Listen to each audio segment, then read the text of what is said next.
you really have to be a disciplined person and you really have to want to do this. No one's gonna like make you. It's a grad program and it's online and everybody's working who's in the program most likely or is already in their career. So you gotta want this for yourself essentially.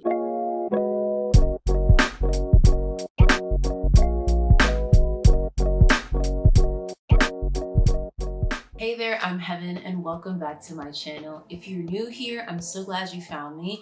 You might have found me because you are either thinking about enrolling in an online MBA program or perhaps you're already accepted to an online MBA program. I'm currently enrolled in the University of Florida's online 2-year MBA program. I just started in August. It's December right now and I wanted to come on here and answer a few questions that I've gotten on social media. In general, on this channel, I talk about my experience in the program, things I've learned, things I think people should know, and also how I balance it all and live my life still as a working mom and a 20-something-year-old girlie who's still trying to figure it all out. So without further ado, let's jump into the questions I've gotten. If you haven't already, make sure you check out my video where I share all about my orientation experience. I'm gonna put it right here. And you can also check out a video where I talk about everything you need to know before you apply to UF's online MBA program. Without further ado, let's get into it. How long did they take to accept me into the program? That's a good question. I'm actually not sure. I'm gonna see if I can find it really quick.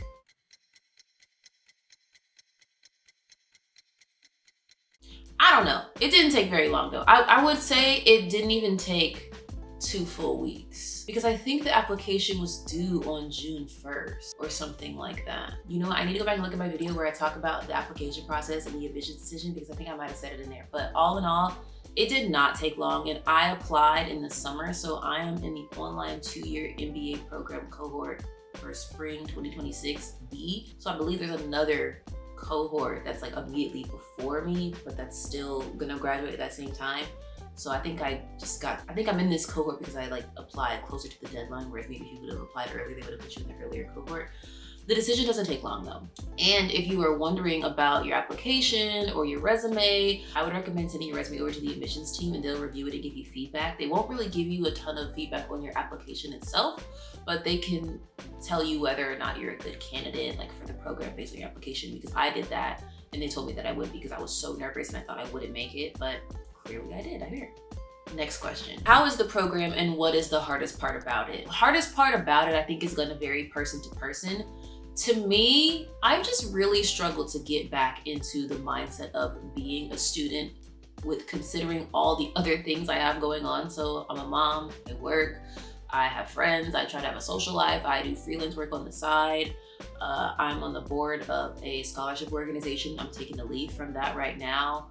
I want to prioritize my fitness. I want to have a hobby, and I think maybe I just want too many things, but for me, I just have a lot on my plate. Thankfully, like my job isn't stressful and I have a lot of help when it comes to my kid. So for me, it's just prioritizing school. Like I know I need to do this and I know that I'm paying for this and I know what the outcome is going to be and it's going to help me get, you know, further in my life and career. But I really struggle to kind of maintain that steadfast feeling of, okay, you need to get this done until it's like too late. So I'm like, I procrastinate a little bit. How is the program? I think this program is one of those things where it is what you make it. It is an online program, so we don't see the professors every day or our classmates for that matter. We do communicate in a group meet chat, and then of course there's also email, and then if you've met people at orientation that you keep in touch with, you can, you know, text them. I have a few folks like that. It can feel, if I'm being honest, it can feel a little isolating at times because I will be sitting here at my desk studying, doing something, and I'm like, I wish I had somebody to talk to about this. And I do have people to talk to, but if you're not someone who's gonna go and reach out to people or ask for help, like you might wanna work on that or think about how you can figure out some other strategies to get help and support if you're not grasping the material, because it can feel pretty isolating and lonely if you're not doing the work to build those relationships and, you know, frankly, network. I will also say the program is transformative. In the first term, I took an accounting class. It was managerial accounting, financial and managerial accounting. I really enjoyed it. It was hard, but I ended up with an A-, and I never would have thought that I would enjoy accounting. I went into it already thinking I was gonna struggle, which I did a little bit. But I ended up, like I said, with an A-, and I learned a lot. Like it started to make sense and it started to click for me. And by the way, I studied broadcast journalism in undergrad, so this was like so far out of the realm of anything I'm used to. But it definitely pushes you and it's transformative because each term is only like 9 weeks. And you've got to like pack in all this information, take 1 or 2 exams, and do weekly assignments and do a lot of reading and then lectures and then office hours if you choose to, and study groups if you choose to, and all of that. You really have to be a disciplined person, and you really have to want to do this. No one's gonna like make you. It's a grad program, and it's online, and everybody's working who's in the program, most likely, or is already in their career. So you gotta want this for yourself, essentially. I think it's going well.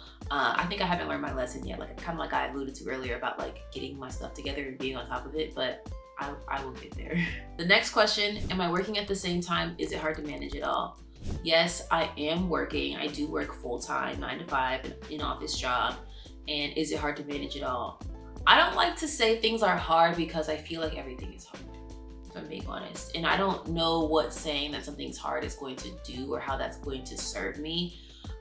Is it different than what I was doing before I was in this program? Like, obviously, yes. Is it possible? Yes. I would say that if you have a child and you work and you don't have a lot of support, I think you should think long and hard about when you're going to get your work done. What is that going to look like? Do you have help with childcare? Those are things that I've like considered. Gretchen, again, I have a lot of help. Or if none of those things are true, are you willing to stay up into the wee hours of the night and get your work done? Or can you set aside time on the weekends? I recall at orientation, they said something to the effect of, you should budget 15 to 20 hours a week for work. Frankly, I've never, I don't think, spent that much time each week on work. Maybe I should. But also consider that this material, you may not grasp it immediately. So you need to review and review and review. Like, it may not be just go watch a lecture, read the book, and then move on. It may need to be like, okay, do some extra practice problems. So is it hard? Probably, yeah. But it's gonna take some shifting and transforming and adjusting and adapting, much like anything else. I should mention a lot of people in my cohort work. I'm quite certain most of them do. I only recall one person specifically at orientation. He mentioned that he currently is, in between situations right now because of some life and family and personal stuff, which is fine. But a lot of people are getting employee reimbursement program. So yeah, people are working. And if you are someone who is working and is interested in doing this program, I think it would be to your best interest and advantageous to you to get your employer's support, get them on board and talk about how getting this credential will, support your ability to do your job better. Or look for a company that will pay for it. My job will not pay a significant portion, but I do get a little bit of tuition reimbursement. There are some people in my cohort who I do recall, they said their jobs are paying for the whole thing entirely free, but they also have to like commit to staying at the company for like 3 years or something like that. So, depending on which situation it is, that may or may not work for you. A lot of people are also in the military or veterans, and that's how they're paying for their program. I was thinking about doing a video specifically talking about how people are paying for their degrees and providing some resources that I found as far as like scholarships and fellowships and things of that sort to help pay for your degree. So if you're interested in that sort of thing, let me know in the comments and I'll get working on that video soon. The next question is, are there any live lectures with the instructors? No. This is an online program, so it's largely asynchronous. What will happen though is instructors will typically have weekly office hours, or if they don't have a set time for office hours, you can hold time with them, or maybe you and some of your cohort members can get together and say, hey, we want to talk about this and schedule some time with them. I'm currently taking managerial statistics and professional writing. Each of those professors have weekly office hours, which I gotta be honest, I haven't gone to regularly because the times don't really work for me. For statistics, I'll go back and rewatch the office hours after they've taken place, but he tends to cover the prior week's material. Similar thing with the writing professor, but with statistics, you're working out problems, so like he'll work out problems with you, things like that. So as far as the learning and the lectures go, you're doing that on your own time, on your own schedule. The lectures are all pre-recorded. I've gotta admit, some of them are dated. For economics, the lectures, it was clear they were in like 2017 or 2018. He was talking about Brexit, and that's like part of one of the examples. It's 2024, so that tells you like how old that material was.